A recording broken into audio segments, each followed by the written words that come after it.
আগে থেকেই ঠিক করে রেখেছিলাম না কোন শাড়িটা পরবো। তবে সকালে ঘুম থেকে উঠে স্নান সেরে পুজোর সাথে সাথে একটু দেরি হয়ে যাওয়াতে ভাবছিলাম শাড়ি পরবো না চুড়িদার পরবো। তবে বললাম একমাত্র বন্ধুর গায়ে হলুদ বলে কথা, শাড়িটাই পরা যাক বলে এই যে গোল্ডেন কালারের শাড়িটা তার সাথে হলুদ ব্লাউজের সাথে পরে নিয়েছিলাম। আমি তো খুব একটা শাড়ির অপশন আনিনি, আর এনারা হলুদ পরিষেদে যাচ্ছেন।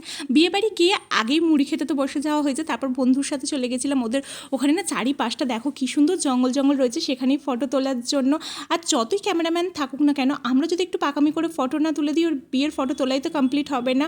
বন্ধুর সানগ্লাস টোপো সমস্ত কিছু আমাদের মাথাতে দিয়ে আমাদেরও ফটো তোলা এখানে মোটামুটি কমপ্লিট হয়ে গেছে। জানো তো খুব আনন্দ করছি, হই হই করছি ঠিক কথা। তবে মনটা আমার ভীষণ খারাপ, কারণ এই যে বন্ধুর বিয়ের পরে পরেই আমারও বিদায়ের সময় হয়ে যাবে, মানে আমাকেও দিল্লি চলে যেতে হবে। সেই জন্য এখানে সবাই মিলে ফটো তুলে আসার পরে এখানে চলে এসেছিলাম। এই যে গায়ে হলুদের যে নিয়মগুলো হয় সেগুলো হবে। এর আগে একবার গায়ে হলুদ দিয়ে মেয়ের বাড়িতে পাঠানো হয়ে গেছে, তখন আমরা এসে পৌঁছাতে পারিনি কারণ আমাদের ট্রেন সবসময় লেট করে।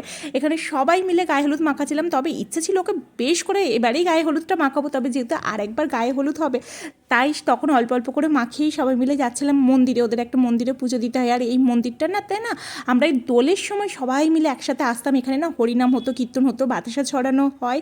আর যে বন্ধুকে দেখালাম ওদের বাড়ি, মানে সব বাড়িতে এই পাড়াটায় পুরো লুচি মুড়ি ঘুগনি আলুর দম এইসব খাওয়ানো হয়। খুব মিস করছিলাম আগের বছরে, যেহেতু আমি দিল্লিতে ছিলাম।